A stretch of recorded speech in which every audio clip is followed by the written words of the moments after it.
Hello and welcome to 7 Rules for a Healthy Life Online during lockdown. And hello particularly to Salon Londoners and Salon London members, known affectionately at the moment as Salon Lockdowners. Hello to Carl Miller fans and book buyers and his readers. And I'd also like to say hello to Berwyn Salon Northerners and also our wonderful festivalers. We are here to understand from Carl Miller why now might be the perfect time to start thinking about our digital and information diet.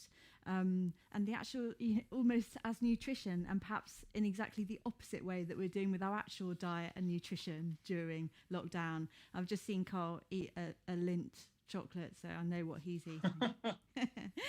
For those of you who haven't met me before, I'm Helen Bagnall. I'm the founder of one of the co-founders of Salon London and also Berwyn Salon North, which I put together with Harrogate International Festivals up in Yorkshire.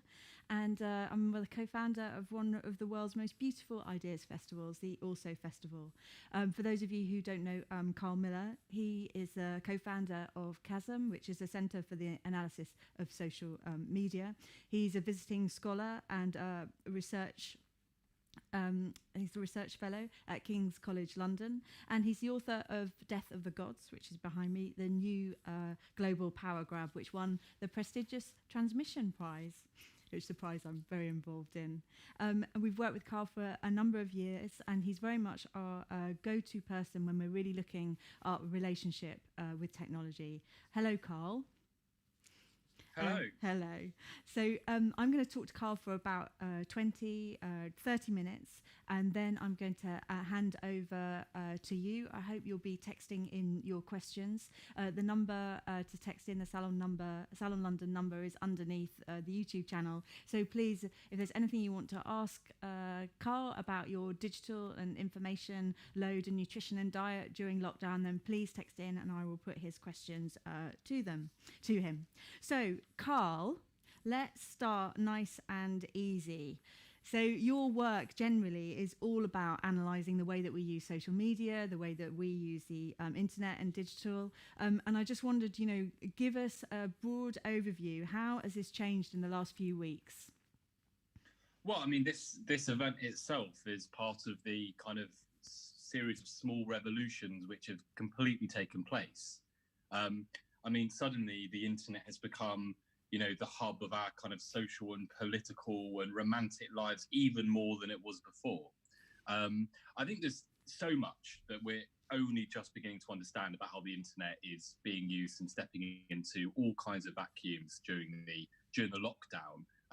But one that I think is like really, really interesting that we're looking at the moment is the way in which it's become so much more geographical than it was before. For decades, the internet's been our way of collapsing distance between us. Suddenly your mind can soar over to the other side of the world.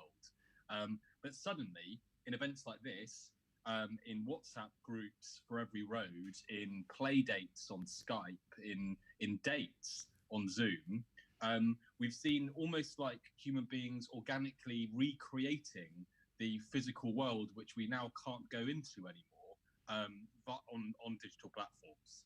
I mean, what a astounding thing for us to be doing. Yeah, it really is quite unprecedented.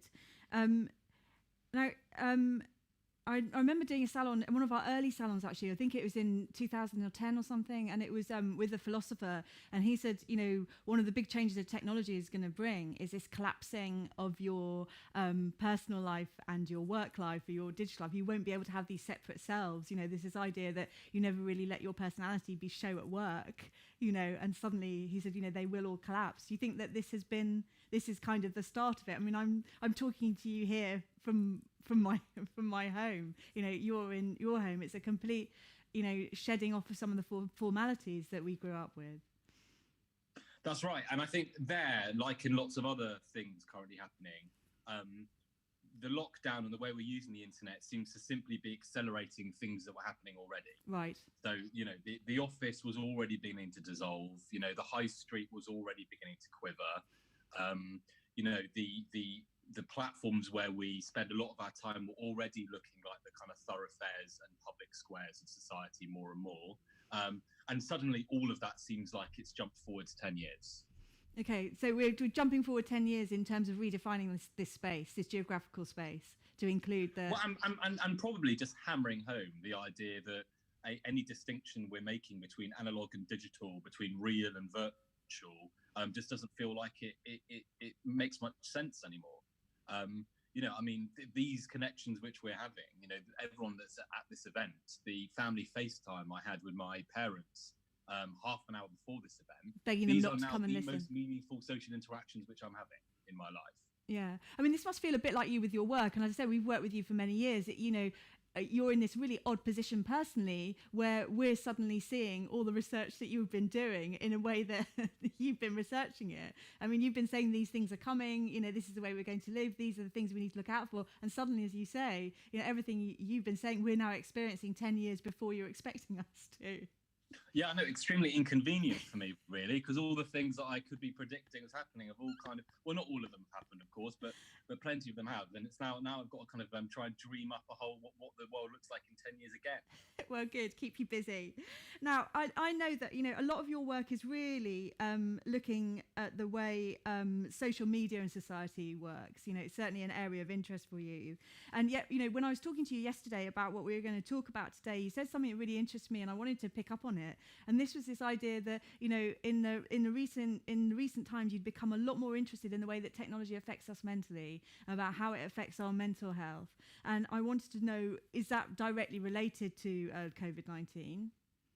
Yeah, it is. Yeah, that's right. So I think, everyone, anywhere, kind of in the week that we've just had and the week before that, we were all trying to kind of do our bit and help by kind of slotting what was happening into our own bodies of expertise. Anyone. And mine was, and what I kind of spend my day job doing typically is kind of, tracking down disinformation and online manipulation and the kind of dark and shadowy ways in which autocrats and adventurers and far-right extremists all kind of try and use the internet. So I began to do all that, and that was for sure important, and it's getting worse. And I know we're going to talk about that, as we were kind of mobilizing against disinformation.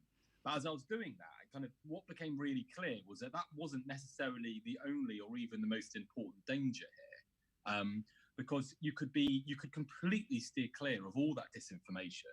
You could not believe, that drinking bleach would cure coronavirus. Mm-hmm. In fact, you could immerse yourself in a world of entirely true facts, and actually that seemed to be, for most people, the greater danger and the more important kind of harm. Because what I saw happening was that people basically built corona internets for themselves. They would have tabs open, they would be looking at real-time death counts, they would be immersed in data visualizations showing kind of doubling and tripling curves, exponential growths of all kinds of things, and that clearly was causing and is causing an enormous amount of anxiety, angst, feelings of helplessness for people. Mm-hmm. So I began to talk to clinical psychologists, including my dad, who's a clinical psychologist, and just simply to try and understand what this would be doing to our mental health, and therefore the things that we might do in these early days to try and make the internet a bit more of a humane and human place for us to live.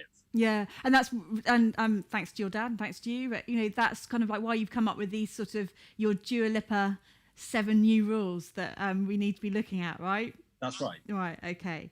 I mean, I guess the big question that underpins, all of the things that you're suggesting that we do, and your work in general, is this kind of, it's kind of a big question. I think it must have occurred to so many of us in the last couple of weeks, and that's why, when we have access to all this incredible information, reliable information in a way that's unprecedented, do we seem to be being bombarded with so much information that's unreliable and so much misinformation? How can these two things be true?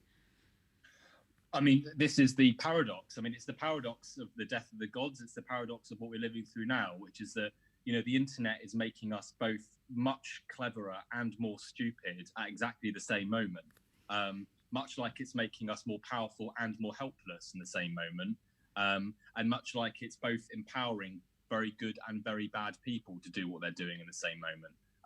This is like the Gordian knot, really, I suppose, like not to make a too finer kind of philosophical point here, that I've been kind of struggling to unravel for the last decade.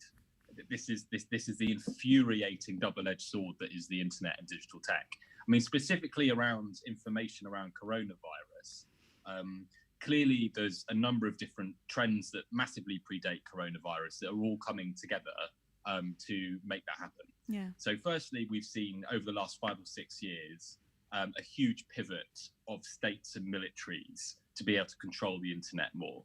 And they're the first group of people that have began to push all kinds of conspiracy theoretical and patently false information around coronavirus. And they've got the underlying architectures and, assets really and capabilities to do that.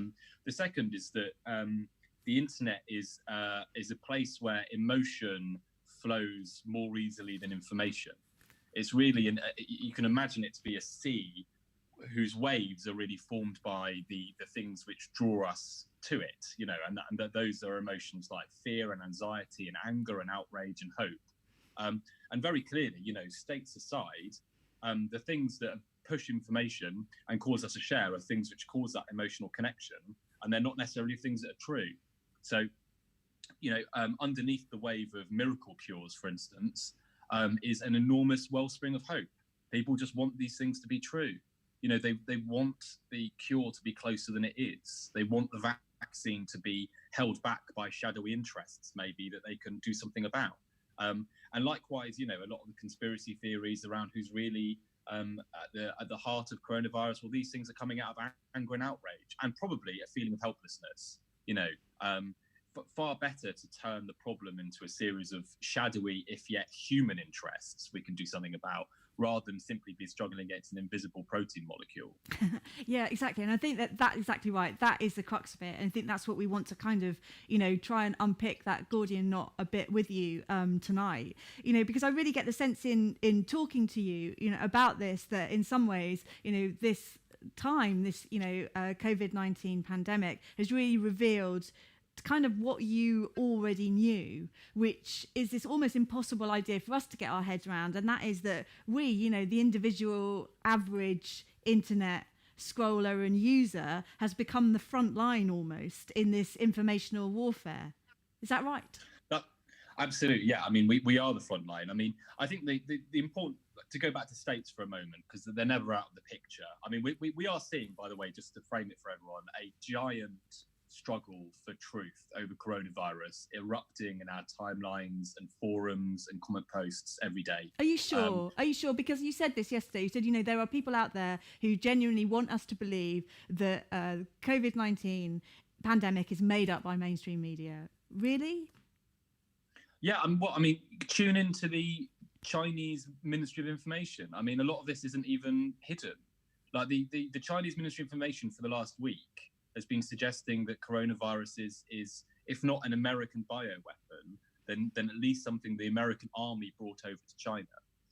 The origin and therefore the blame for coronavirus is one of the most ferociously fought over narratives, I suppose, that the world has ever seen. Certainly the most ferociously fought over narrative that I've ever come across in my career researching these kinds of things. Controlling narratives and people's understanding of events and therefore who they're blaming is power. And militaries have known this for a very long time. So around 10 years ago, military after military around the world basically redefined warfare. They redefined it to be something which didn't just use information, but occurred within information. So information became a theatre of war, very literally became a theatre of war in the kind of military doctrine. And we're seeing that happen now. So am I sure that any particular account is a vessel of the Chinese or Russian state? Well, this is something that my team and our technology deal with on a daily basis with autocrats, and it's something which the tech giants deal with on a daily basis against those actors as well. And I can't tell you definitively, but the bigger picture, absolutely, totally, militaries have been pivoting towards information as a new domain to dominate for a very long time. It's quite a lot to take in. You've had 10 years to get your head around this. How let's talk about how, I guess your rules that you're putting out there are really kind of a guide to how do I, as someone who's on the front line of informational warfare, begin to take more responsibility for what I am going to believe, and begin to take more responsibility for what I'm going to put out there. And I think you touched on this earlier in terms of emotional engagement, but one of your first rules is to really, really guard against outrage. Why is that? Yeah. You're talking beyond, I've heard you tell people, do not get into arguments on Twitter with people, but this is far beyond that, isn't it? Yeah, so I mean, look, the rules are simply my attempt, really, to just to chuck in my 2 cents to this, coronavirus problem. They're certainly not going to be perfect, and I know there's plenty of other rules which people are going to make which are better. But what I've tried to do with them is to kind of like reverse engineer how at least I understand online manipulation to work, and how I understand various like bad dynamics to occur on the internet. And then to try and find a behavior or just a rule of thumb which can push against that dynamic or that form of manipulation. The reason I did, just before I throw myself into the outrage point, is that very often the kind of advice around this is all like, very, very rational thinking. It's very much to do with, make sure you triangulate your sources and make sure you've got critical thinking skills. And, I mean, back in 2012, me and Demos were kind of calling for that. But I kind of, over time, I think it's become really clear that isn't really the way that human beings work. And that's not really the way that online manipulation works. So there's lots of other things other than there's quite sterile admonitions that we're given around source checking that we really need to have and carry with us on a day-to-day basis. Basically so that we can stay reasonably unmanipulated on the internet, and therefore we can kind of protect all the people that surround us. Like in a perfect world, Demos, of course, being the think tank that you work with, and your triangulation of sources is really like, in a perfect world, this is the way to protect yourself against misinformation. But we often don't have time or are not doing it. So it's kind of like and often just triangulating sources actually doesn't completely protect you. What does it mean? As these rules try and lay out, there's lots of other ways in which manipulation works. So outrage is a very good example. When you pull apart campaigns that we know have come from, say, autocratic militaries, outrage is by far the emotion which is most often activated. It's really easy to trigger in people, and basically it comes out of the fact that a lot of online manipulation isn't trying to challenge your view of the world. It's not trying to disagree with you. It's not trying to tell you that you're wrong. In fact, it's trying to tell you that you're right. It's trying to tell you that you're more right than you even thought you were. That it's when you're nodding your head, not when you're shaking your head. That's much more likely to be an online manipulation, online kind of effort to influence you.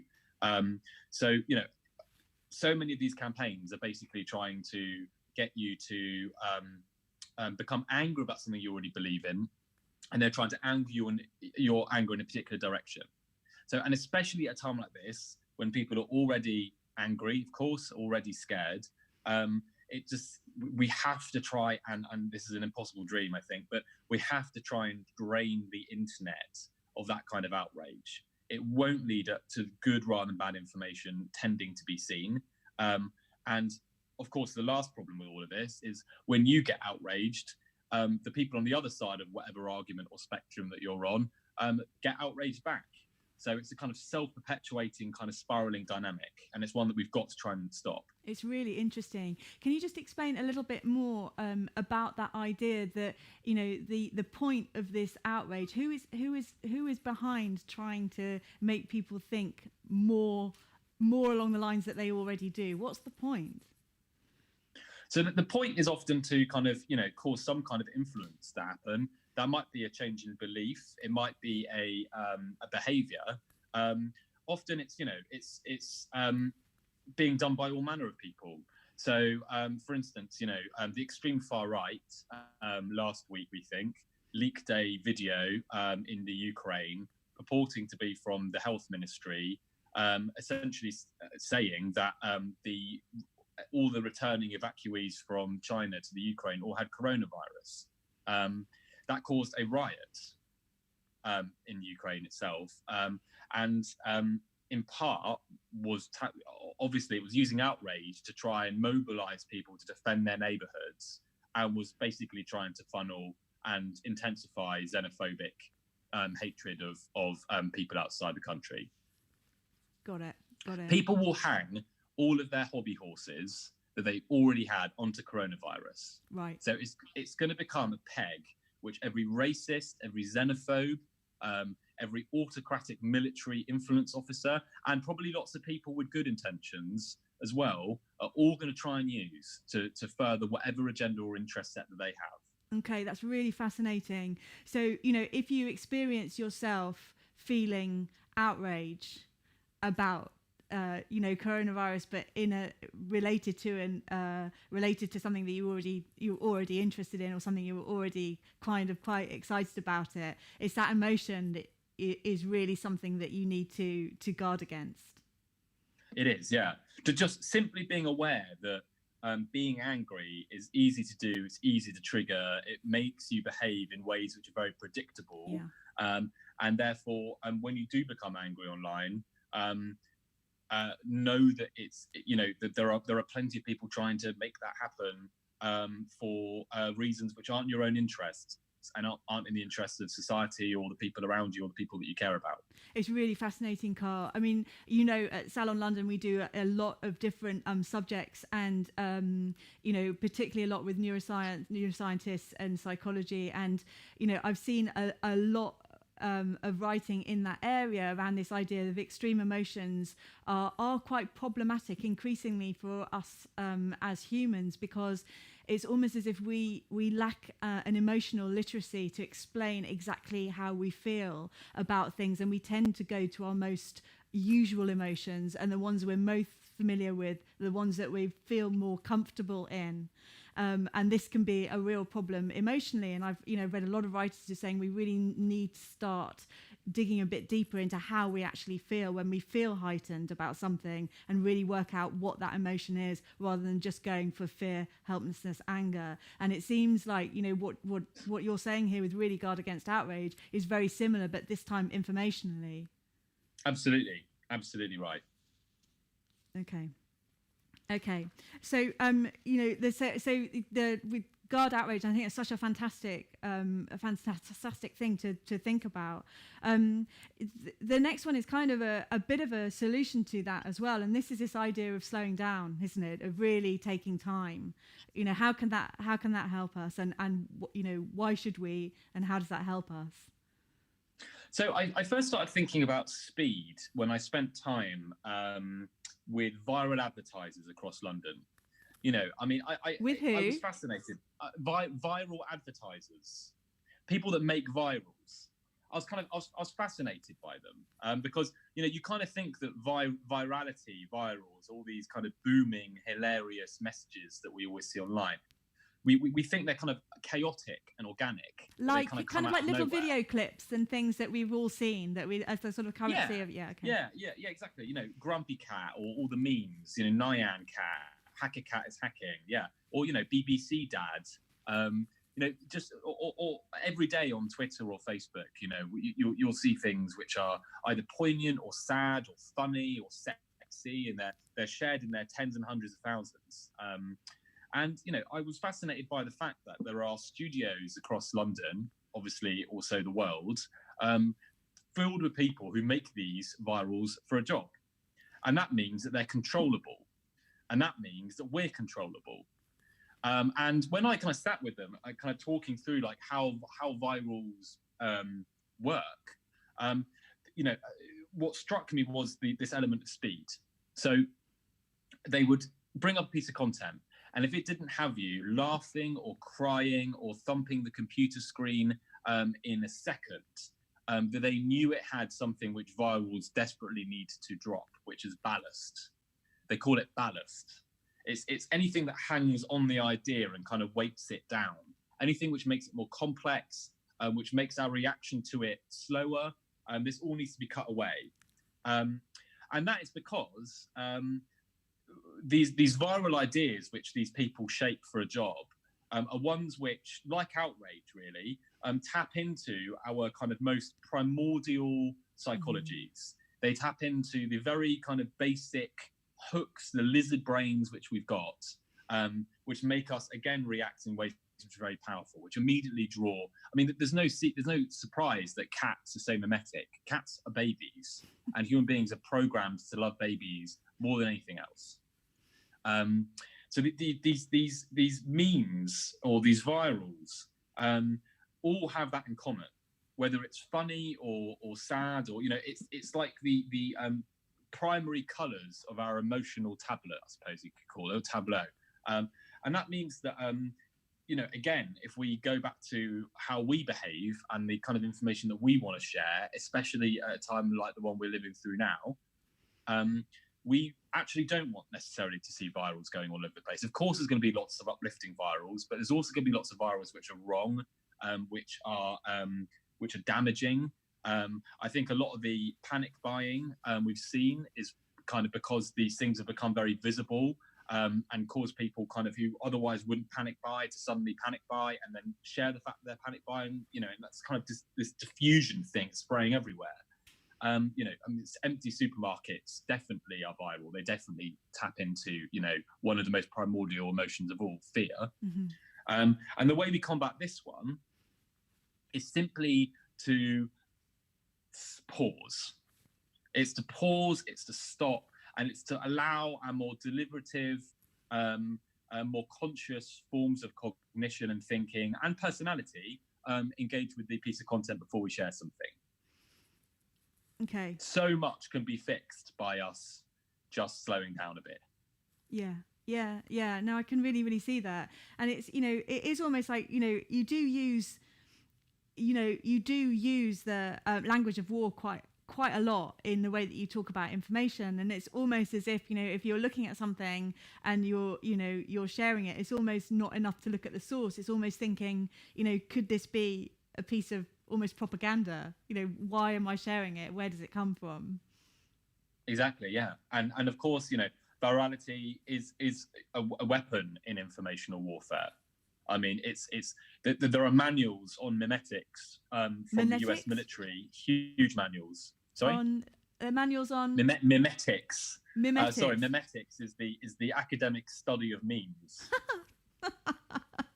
Okay. Something which we find funny, something which the US military was taking extremely seriously in 2005.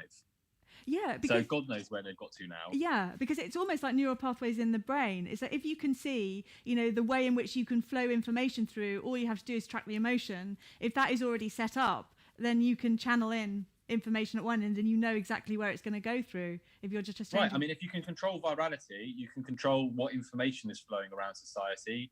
That means you have, in the one more military concept, informational dominance, which means in the kind of sphere of conflict where most conflict is currently happening, you win. Yeah. I mean, virality is really important. Yeah. Yeah, it's fascinating. I mean, something else that really struck me was, was in preparing for this was this idea that, you almost want everyone to take a kind of long-term responsibility and investment in what we see online. It almost That's is, right. So we're all staying at home to prevent the pandemic from spreading. And, you're taking a similar approach almost in what you're asking online is just, really, really think about what you want to put out there and take responsibility in the long term for it. That's true. I mean, it's completely right. I mean, look, I mean, we're dealing with there are clearly two different crises currently happening. Like the first is obviously the medical crisis around the pandemic, the primary one. But there is then the ripples of social and economic chaos which this is causing. And that is, happening in lots of different spheres and ways, but in part it's happening because of all the things which are being transmitted between us on the internet. So in as much as we can, of course, take responsibility around social distancing, there are definitely things that we can be doing right now to actually keep both us and the people around us safer, as we all actually live on the internet more than we'd ever lived on the internet before. Yeah. It's my job to research the internet, and I've never spent more on the internet than I have at the moment. Okay, right. I want to know what passive scrolling has ever done to you. Why do you hate it so much? Why can't we do it? It's our big take. Your big take home is no more passive scrolling. We can't take it home because we're all at home anyway. But tell us why is it so bad? Isn't it just looking at your friends, connecting, passively understanding what they're doing? Yes, I mean, I have to admit, this is the most deeply unpopular of all of my suggestions, because people do love the passive scroll. Now, initially, when I kind of thought of this rule, it was because I kind of thought, well, the passive scroll is actually something which again is manipulable. So when I was thinking through how to stop people being manipulated, all the kind of like underlying mechanics of the social media platforms that can be gained. All kind of all come together to create the timelines which we live on. So in part, it was about stepping back from these spaces which are really gameable, manipulable. But the more that I've understood about how we're reacting to the coronavirus, I think it's actually, there's a broader point here, which is whether militaries are rummaging around in your timeline or not. At the moment, a passive scroll is just a very wearying, worrying trudge through a very panicky place. There are obviously pinpricks of huge uplift and support, but quite often there's, it's just a world of armchair epidemiology and empty supermarket shelves. Born through these emotions we've just been talking about. People that are angry, upset, scared, and so on. And hopeful, of course, but that's not the whole story. So it kind of, I kind of think for that reason, as well as the very the ways in which the platforms work, one of the things that we can do to kind of as we are remaking our lives, of course, is to remake our online lives too, and to kind of try and like go onto the internet with a much more kind of mindful, kind of conscious, kind of deliberative effort to kind of decide what relationships you want online, what information you want online, and then actively rather than passively go out and forge those things and find those things. Yeah. Like we cannot allow the internet to shape us to the extent to which it does at the moment. We have to shape our own online lives in a much more conscious way. And passive scrolling, I don't think, is part of that story. Okay. It's that's interesting, and I think that's your and I think that is your, I think that these 2 points of yours go really hand in hand, kind of like passive scrolling, there's really not much in it for you, but it's also kind of leads into your next point, which is just be much more active in the way that you want to engage with technology. And now when we're all on lockdown, this is the perfect time in which you really can define what you want from your relationships in social media, how it makes you feel emotionally, and to manage all that so that it's really working for you. That's right. I mean, I think this is, in one way, of course, a huge opportunity. Like, as we've all suddenly had to make a very conscious force of will to remake our lives. Mm-hmm. And lots of people have very self-consciously began to weave things into their lives, which they kind of wish they always had and never got round to. People learning instruments, people doing workout classes, people speaking to their family a lot more than they used to. I mean, I think there's a lot of like deliberate re-engineering of habits happening at the moment, simply because we have fewer habits to carry into our lives than we had before. And I think like in this context where we are basically re-engineering our habits and like thinking about them, we can re-engineer our online habits as well. And that does mean just a force of will to go out and think very deliberately about the things that you want out of the internet, the places where you will be happy on the internet, the people that you want to meet and to know that there, and then create an online habit around all those things. There is so much that we can do to make the internet a kind of place which is more nourishing than it is for most of us at the moment. Yeah, it's really nice. It's like a further collapsing is you've got all this speed, you've got all this technology, but as you say, we've definitely lost connections that we can now re-engineer back in, because it's given us a chance to pause and look and see what we've been missing, because those are the things that we were really moving towards when we've got nothing in our diaries, nothing to do. Is those yeah. I mean, one of my, I mean, a phrase which stuck with me, one of the clinical psychologists I spoke to said was, when we immerse ourselves, for instance, in just coronavirus kind of data visualizations and updates, it was, he said, rehearsing a sense of helplessness. Say again. You're reminding yourself every moment that there's very little that you can do to control the bigger picture around you. And that leads to massive senses of helplessness, and is basically bad on every single mental health index that we have. It can cause an enormous number of different aggravations and problems, new problems, old problems, and can actually, I mean, I think most immediately can lead into old problems becoming, or past problems becoming current problems again. Mm-hmm. So when you feel massively helpless and anxious, if you had a drinking problem, you're much more likely to pick that up again. Drug problem, much more likely to pick up again. Domestic abuse issues, much more likely to arise again. So, you know, we in being kind of self-conscious about our internet habits and what we're doing, in avoiding things like that, we are not only simply remaking our online lives. I think that's very clear now. We're remaking our lives. And we're remaking the kind of person that we're going to be when we emerge from a lockdown, whenever that is. Yeah, no, it's true, and that sort of like leads me into to kind of like one of the last things I wanted to ask. I was going to ask you to summarize is that, you know, last Saturday, you know, for pretty much a whole day, I just spent refreshing the worldometer table, you know, like it was, I don't know, the Olympics or something. I just, you know, kept doing it, and you know, by the end of the day, the next day I was just so incredibly anxious. You know, the first thing you did was like, right, we've got to go to the supermarket, we've got to be prepared, we've got to, you know, kind of like just acted in very out of character ways. And, you know, and I just wondered, you know, if you had any thoughts on, you know, why that would be. But it does sound like that, you know, it does lead to a certain helplessness that we are not designed really to feel for a long time. We're not designed to confront a problem which we can do nothing about. Say that again. We're not designed, I think, to confront a problem which we can do nothing about. We hate problems which are intangible and invisible in many ways. And actually, you know, things like conspiracy theories, we've always created to turn, you know, a seemingly chaotic and complex and invisible series of events into things which are much more tangible and understandable to us, like human beings did it. And yeah, I mean, and I refreshing the worldometer is a brilliant example about how with every refresh, you're telling yourself anew, there's nothing I can do.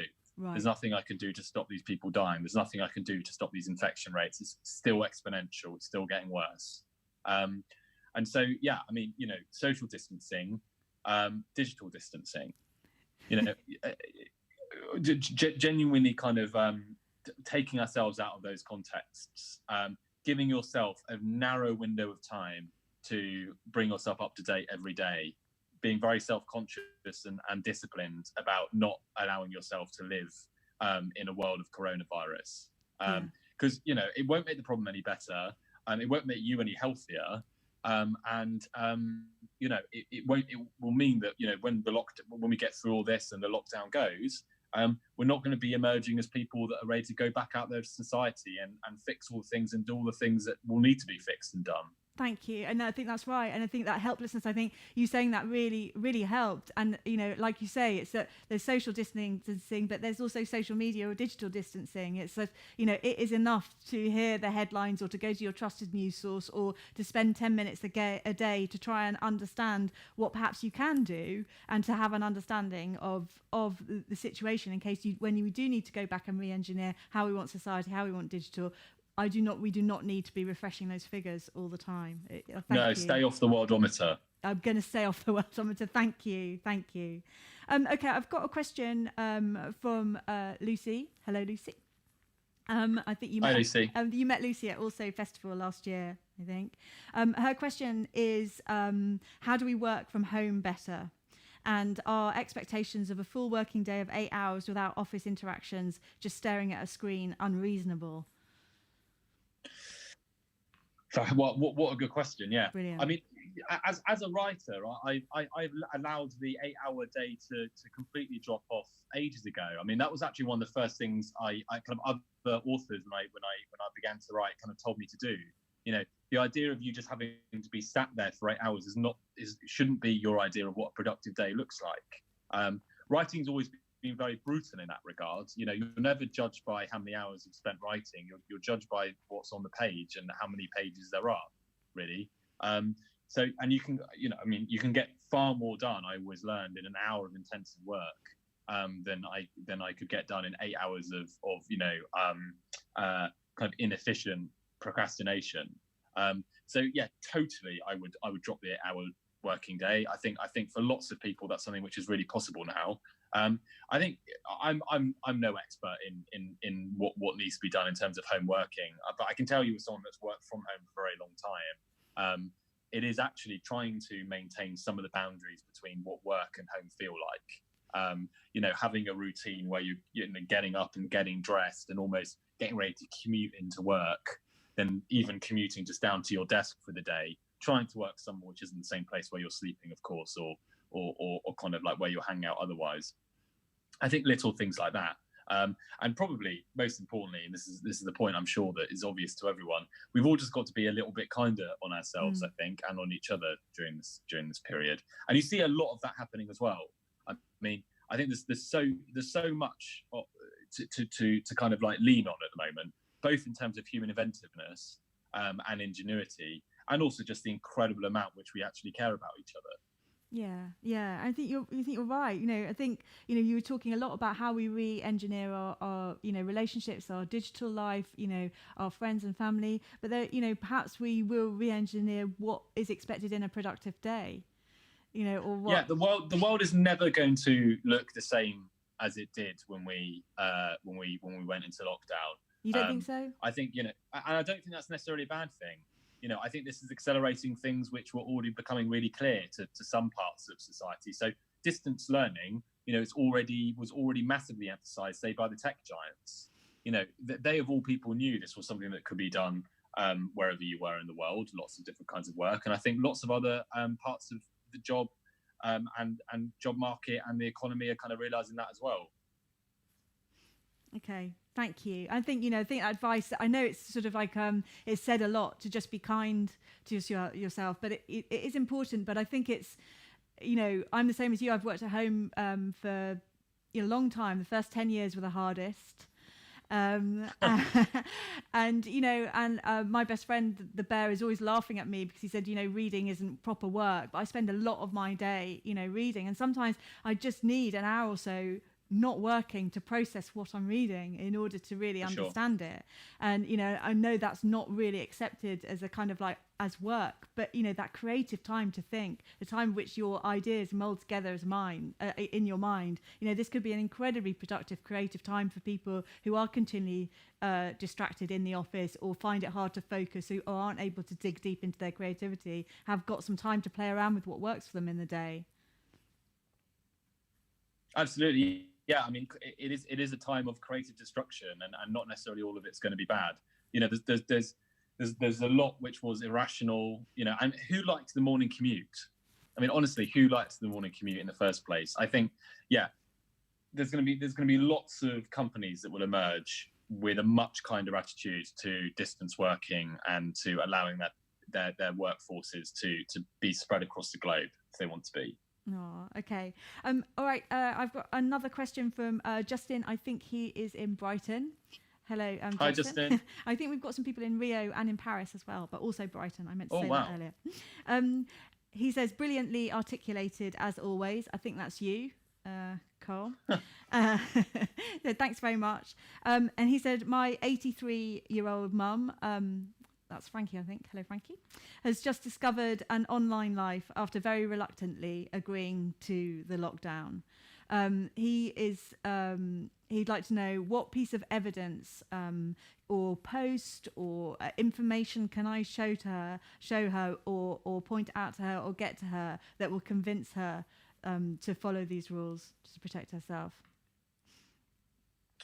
Oh, I mean, like the evidence is kind of everywhere and nowhere in a way. I mean, I wish I had the kind of kind of magic bullet for you, Justin, and for everyone else to kind of convince everyone. But to be honest, it's just like a kind of growing mound of examples.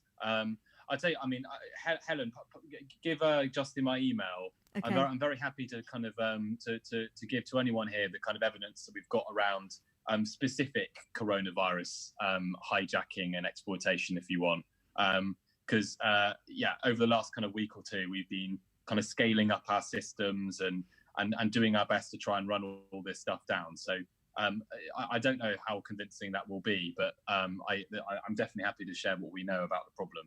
Okay, thank you. That's really, really kind of you. Thanks, Carl. Okay, we are rapidly running out of time, and there's two more things I wanted to follow. I did ask if you would be able to summarise your rules when we got to the end. So I don't know if that is a good time to do it now, or if you'd perhaps like to mention, or perhaps first we should mention if anyone wants to work further with you. You are actually looking for people to help you in your work at the Centre for Analysis of Social Media at the moment, aren't you? Do you want to explain? Yeah, indeed. Yeah, that? So we are, I mean, like everyone, we've pivoted as quickly as we could to this new problem.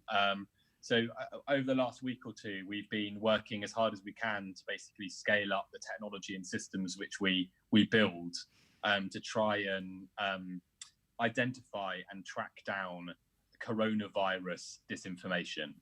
So that's largely the kind that I've been talking about. You've got the conspiracy theories, you've got the extreme far right actually doing some very scary things, planning kind of bioterroristic attacks against minority communities and so on.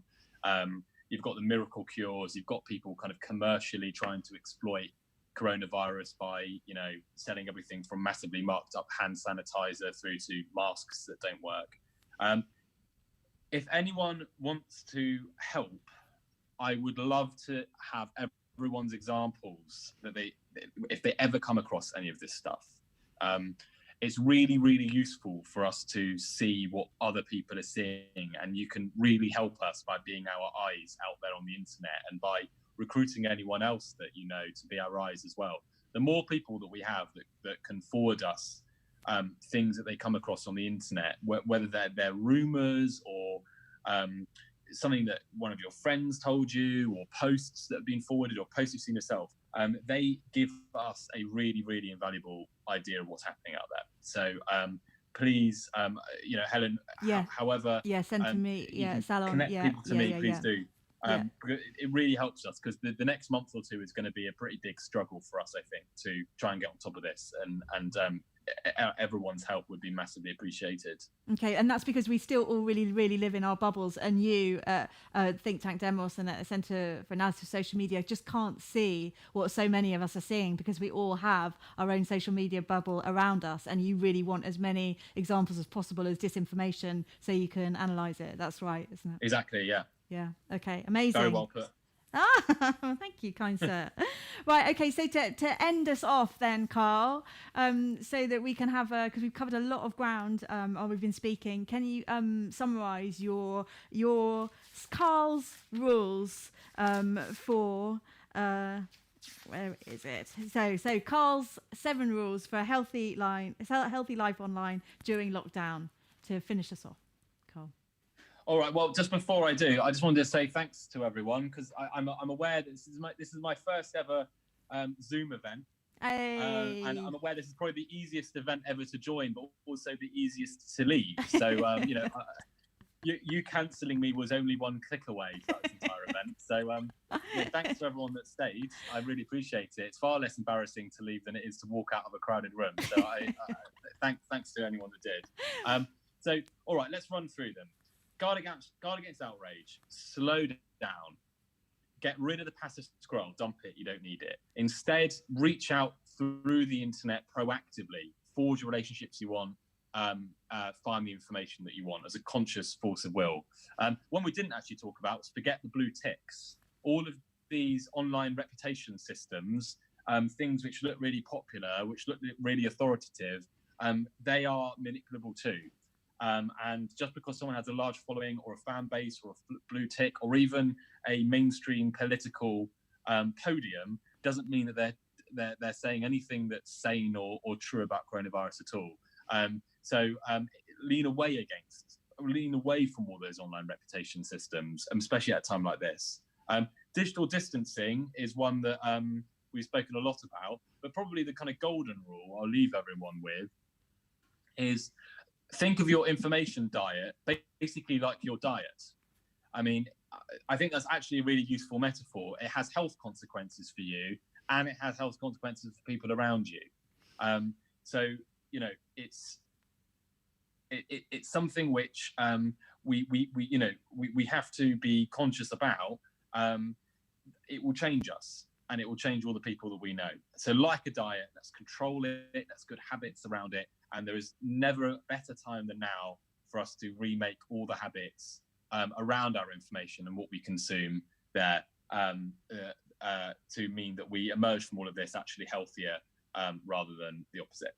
Oh, that was amazing. And actually physically healthier as well, because you're doing pop sugar that you recommend as well, don't you, for a workout? Oh my God, it's absolutely impossible. I've never done more physical exercise. So thank you so much. That was a brilliant summary. I really appreciate it, Carl. Thank you so much for doing your first ever live stream with us at Salon London. We've been doing it weeks now. So we were really pleased to be your first Zoom event. Thank you so much for joining us for Carl's rules for healthy online digital life during lockdown. It's been such a pleasure to host it. I hope you join us for some of our other online streaming sessions, salons that we have coming up. I think we'll be doing something with David Tong on The Quantum Theorist on Sunday night, and plenty more on the website. Thank you for joining us, and a big thank you to Bowen Salon North, to Salon London, and our also festivalers. Good night. Thanks very much, everyone.